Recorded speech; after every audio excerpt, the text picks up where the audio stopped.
বন্ধুরা, আজকে আমি বাসাতে বার্গার বানাবো। ঘরে যা যা উপকরণ আছে সেগুলো দিয়ে বার্গার বানাবো।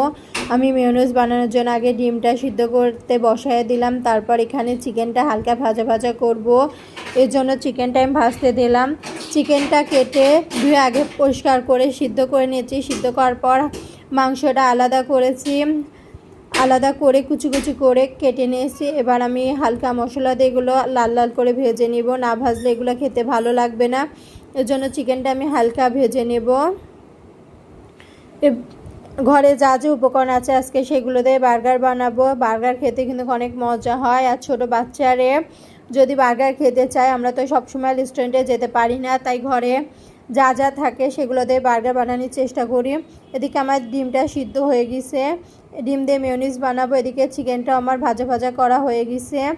আমার মেয়োনিজ বানানোর জন্য এখানে 3টা ডিম নিয়ে নিলাম। তারপর কিছু রসুন কুচি, আদা কুচি দিয়ে দিলাম, গোলমরিচের গুঁড়া, কিছুটা চিনি, গুঁড়া দুধ, পরিমাণ মতো সয়াবিন তেল, পরিমাণ মতো লবণ দিয়ে এবার শেষে আমি সস দিয়ে দেবো আর 1 চিমটে লেবু দিয়ে দেবো। লেবুটাই আসল। আমার পারফেক্ট মেয়োনিজ বানানো হয়ে গেছে। এবার পাউরুটিগুলো আমি মাঝখান দিয়ে কেটে নিব। কেটে নিয়ে প্রত্যেকটার গায়ে আমি মেয়োনিজগুলো দিয়ে দেব।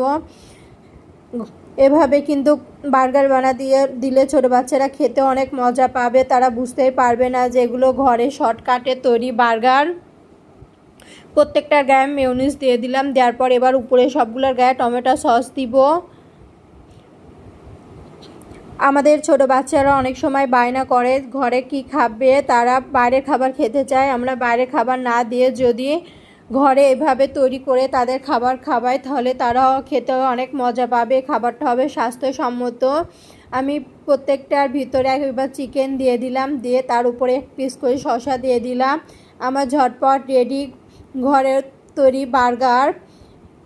যাদের বাসায় ছোট বাচ্চারা আছেন, চাইলে আপনারা টিফিনেও এর বার্গার বানিয়ে দিতে পারেন, তারা খুব সহজে মজা করে খাবে।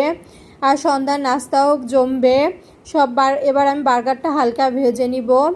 আমি ভাজতে যে 2টা আমার বেশি ভাজা হয়ে গেছে, কিন্তু বেশি ভাজা যাবে না, হালকা করে ভেজে নিতে হবে, তাহলে কালারটা অনেক সুন্দর আসবে, খেতে অনেক মজা হবে। এভাবে আমি প্রত্যেকটা বার্গার ভেজে নিব।